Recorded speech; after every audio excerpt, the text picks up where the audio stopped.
우리가 함께 볼 하나님의 말씀은 마태복음 5장에서 6장까지의 말씀입니다. 마태복음 5장에서 6장까지의 말씀을 함께 보도록 하겠습니다.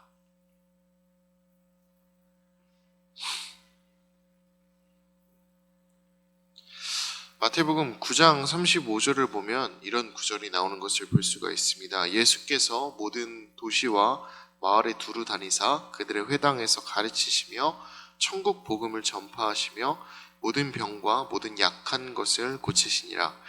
다니시며 사람들을 가르치시고 복음을 전파하시고 병과 약한 것들을 고치셨다.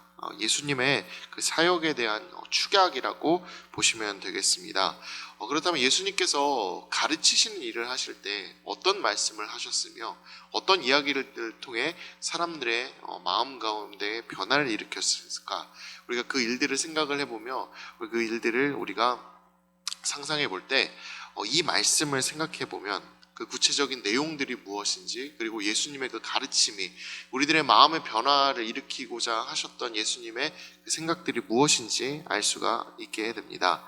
잘 아시다시피 마태복음 5장부터 7장은 산상수훈이라 불리는 본문입니다. 여기서 예수님께서는 산에 올라서 여러 말씀들을 통해 이 사람들을 가르치고 계십니다. 예수님이 사람들과 했던 많은 일들 중에 이 가르치시는 일을 어떻게 하셨는지가 나오고 있는 것입니다. 우리도 이 말씀을 통해 예수님이 직접 가르치신 것들이 무엇인지 알 수 있습니다. 그리고 또 이것들이 우리가 신앙인으로 해야 할 일이다라는 그 다짐과 결단을 주는 메시지이기 때문에 우리는 이 말씀을 통해 예수님의 그 이야기들을 배울 수 있고, 또 그리고 그 안에서 우리가 나아가야 할 방향을 알 수가 있으며, 그리고 그 안에서 신앙인으로서의 우리와 다짐과 결단을 찾을 수 있는 것입니다. 그래서 우리 말씀을 자세히 보면서 예수님의 그 말씀을 우리 마음 가운데 새기며 또 어떤 방향으로 나아가야 할지를 다짐하는 시간이 되기를 바랍니다. 예수님의 말씀을 자세히 한번 보도록 하겠습니다. 5장에서 예수님은 신앙이란 단순한 행위가 아니라 마음의 변화와 그에 따른 행동의 변화가 나타나야 한다는 것을 가르쳐주고 계십니다. 우리 17절의 말씀을 같이 한번 읽어보도록 하겠습니다. 내가 율법이나 선지자를 폐하러 온 줄로 생각하지 말라. 폐하러 온 것이 아니요 완전하게 하려 함이라. 예수님이 율법과 선지자의 말씀을 폐하러 오신 것이 아니다라는 것을 강조하고 계십니다. 예수님이 오신 것은 이전의 것을 폐하고 없애는 것에 목적이 있는 것이 아니라 그것의 완전한 형태를 보여주는 것에 있습니다. 이것은 예수님을 믿는다고 하면서 이전의 것들을 무시하고 그리고 버려도 되는 것이 아니라 오히려 더 하나님의 말씀에 바르게 순종하고 그리고 온전히 순종하는 것이 우리가 예수 그리스도를 믿는 그 믿음의 삶에서 나타나야 하는 중요한 부분이다라는 것을 예수님께서 강조하고 계시는 것입니다. 따라서 우리도 기억해야 할 것은 하나님의 말씀은 영원히 지켜야 할 기준이 되며 우리는 하나님의 말씀에 끊임없이 순종함으로 살아가야 한다는 것입니다. 우리 모두 예수님의 말씀을 따라 하나님의 말씀에 순종하며 살아갈 수 있기를 바랍니다. 그렇다면 예수님이 완전하게 하신 율법의 그 형태는 과연 어떤 형태일까요? 이 뒤에 나오는 말씀을 보면 그것이 어떤 것인지 우리는 대강 알 수가 있습니다. 21절부터 26절까지의 말씀을 보면 예수님께서는 형제들을 향하여 노하지 말라라고 가르치십니다. 그런데 이 노하지 말라라고 이야기를 하시면서 또 이 노하는 것과 살인을 연결시켜서 말씀을 하십니다. 실제 살인을 하는 그 행위뿐만이 아니라 분노와 원한을 가지고 다른 사람들에게 화를 내는 것, 그건 역시도 살인과 같다라고 예수님은 말씀을 하십니다. 이 사람과의 관계와 그리고 그 안에서 나타나는 이 사람들과의 그 화목과 이런 것들이 중요하다라고 이야기하고 계시는 것이죠. 이어지는 27절부터 30절도 마찬가지입니다. 음욕하지 않을 것을 예수님께서는 말씀을 하십니다. 음행하지 않을 것을 말씀하고 계시는데 보통 육체적으로 행하는 그 음행만을 우리들은 음행하지 않는 것의 범주로 포함하겠지만 예수님께서는 그것을 확장시켜서 이야기하십니다. 마음으로 갖는 것, 그런 생각조차 음행과 동일하기 때문에 그런 것, 역시도 경계해야 하고 멀리해야 한다라고 말씀하고 계십니다. 이어지는 말씀들도 마찬가지입니다. 33절부터 37절을 보면 맹세하지 말 것에 대해서 이야기하고 있는데, 거짓으로 사람들 앞에 서는 것 혹은 불확실한 것을 가지고 다른 사람들한테 확언하지 말고 가하면 가하고 아니면 아니다, 정확한 태도를 가지고 오히려 사람들 앞에 서라라고 이야기를 하십니다. 이어지는 38절부터 48절도 그렇습니다. 악한 자를 대적하지 말라라 예수님은 가르치고 계시고요. 이렇게 악한 자를 대적하고 멀리하는 그런 소극적인 태도만 갖고 피하는 것이 아니라 오히려 적극적으로 원수를 사랑하라고 예수님께서는 가르치고 계십니다. 그렇습니다. 예수님이 원하시는 우리의 삶의 모습, 신앙인의 모습은 바로 이런 모습입니다. 생각해 보시고 또 들어보셔서 아시겠지만 더 어렵습니다. 율법을 지킨다라는 것보다 예수님이 완전하게 해주신 그 형태의 율법을 지킨다라는 것은 배 이상, 아니 갑절 이상이나 훨씬 더 어려운 일입니다. 이전의 율법이 최소한의 규정이어서 표면적, 형식적으로만 지키면 되고 소극적인 형태로 임하면 됐다면, 예수님의 율법은 내면까지 신경을 써야 하며 그리고 적극적으로 나서는 형태의 것이 되어야 합니다. 훨씬 더 강한 실천의 규범이라고 볼 수가 있겠죠. 그렇다면 이제 생각해 볼 것은, 왜 이렇게까지 어려운 과제를 예수님은 우리에게 더해주고 계신가라는 문제입니다. 예수님께서는 왜 우리에게 바리새인과 서기관보다 더 나은 의를 요구하고 계시는 것일까요? 예수님이 이처럼 의의 기준을 우리에게 더욱더 높이 요구하고 계시는 이유는 하나님의 기준에 합당한 의가 무엇인지 우리에게 가르쳐주고 또 그것을 바라며 살아가라는 우리의 기준을 높여주시기 위함입니다. 우리가 천국에 이르렀을 때를 한번 생각을 해보시기를 바랍니다. 그곳에서 통용이 되는 의의 기준은 어떠할까요? 거짓말 안 하고 남에게 피해 안 끼치고 착하게 살아가면 된다, 이런 기준이면 되는 것일까요? 적당히 욕심부리며 살아가면 그것은 만족한다라고 하나님께서는 말씀하실까요? 그렇지 않습니다. 하나님 나라에서 통용되는 의의 기준은 지금 우리가 살아가고 있는 곳의 의의 기준보다 훨씬 더 높을 것입니다. 왜냐하면 하나님은 공의로운 분이시며 정의로운 분이시기 때문입니다. 예수님이 말씀해 주시는 위와 같은 기준, 그리고 혹시 예수님께서 말씀해 주셨던 그 기준보다 더 높은 곳에 하나님의 의의 기준은 있을 수 있습니다.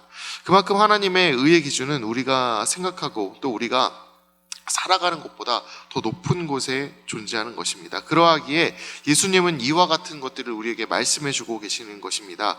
우리에게는 굉장히 부담스럽고 지키기 어려운 것임에도 분명하지만 그럼에도 우리가 해야 할 일이고 그것들이 너희가 살아가야 할 삶의 방향이다 라고 예수님께서는, 그리고 그것들이 너희들이 지켜야 할 기준이다라고 예수님은 우리에게 말씀하고 계시는 것입니다. 이 높은 기준을 만족하기 위해, 그리고 하나님의 그 보시기에 의롭다 하심에 합당한 삶을 살아가기 위하여 우리는 더욱더 신앙인으로서 한 걸음 발전해야 한다는 것을 예수님께서는 우리에게 말씀하고 계시는 것입니다. 그래서 우리는 예수님께서 말씀하고 계신 그 기준이 높다 해서 그것을 힘들다, 우리가 다가설 수 없다 라고 생각하는 것이 아니라, 그것에 부합하는 삶을 살아가는 우리들의 모습이 어떤 것일까, 그것을 어떻게 하면 우리가 이루어낼 수 있을까를 고민하고 또 이 세상 가운데서 노력하는 삶을 살 수 있어야 하겠습니다. 그것이 바로 신앙인의 자세입니다. 그 기준에 합당한 삶을 살아갈 수 있도록 오늘 하루도 더 말씀 가운데로 나가며 더 말씀을 우리 마음속에 새기며 그것을 지켜나가기 위해 노력하는 우리가 될 수 있기를 진심으로 바랍니다. 6장으로 넘어가 보도록 하겠습니다. 6장에서도 5장에 이어서 신앙생활에 대한 이야기가 나오는 것을 볼 수가 있습니다. 6장에서 이야기하고 있는 것은 신앙은 표면적인 행위가 아니라 마음의 깊은 곳에서 나오는 하나님과의 깊은 관계다라는 것입니다. 5장과 마찬가지로 표면적인 것이 아니라 내면의 진정한 변화에 대해서 예수님께서는 이야기를 하고 계십니다. 주요 내용들을 몇 가지를 설명을 드리면 1절부터 4절을 보면 다른 사람들에게 구제를 행할 때 보여주기 위한 구제를 행하는 것이 아니라 하나님에게 영광을 돌리기 위한 구제를 행하라라고 말씀을 하시는 것을 볼 수가 있습니다. 또 5절부터 15절을 보면 기도에 대한 내용이 나오는데, 여기서도 예수님께서는 마찬가지로 보여주기 위한 기도를 하는 것이 아니라 침묵 속에서 골방 가운데에서 하나님을 깊게 만나고 그리고 하나님과 깊은 관계를 쌓는 것이 진정한 기도의 가치이기 때문에 그러한 기도를 드려라 라고 말씀하시는 것을 볼 수가 있습니다. 16절부터 이어지는 금식에 대한 가르침도 마찬가지입니다. 다 금식하는 것을 다른 사람들에게 보여주기 위하여, 그것을 위하여 자신을 이제 피폐하게 만들지 말고 오히려 자신을 치장하고, 진정한 금식은 하나님께 드리는 것이기 때문에 하나님을 향한 금식을 드리라 예수님께서는 말씀하고 계십니다. 이 모든 말씀을 통해서 예수님께서 하고 계시는 이야기는 결국 신앙생활이란 다른 사람에게 보여주고 그리고 다른 사람에게 과시하기 위한 수단이 아니라 하나님과 만나고 그리고 하나님과 깊은 관계를 유지하는 것에 핵심이 있다라는 것입니다. 예수님께서는 우리에게 보여지는 신앙보다 하나님과의 깊은 관계를 더 신경 써야 된다라고 말씀을 하고 계시는 것입니다. 왜 이렇게 해야 될까요? 하나님께서는 외모를 보시는 분이 아니시고 중심을 보시는 분이시기 때문입니다.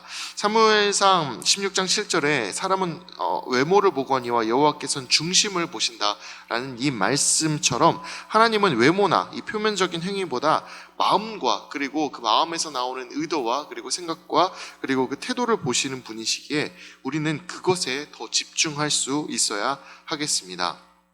이 세상에 표면적인 것들을 바라보기보다는 하나님의 것들을 더 가치 있는 것으로 여기고 그것을 위해 살아갈 수 있는 것, 그것이 우리의 삶이 되기를 진심으로 바랍니다.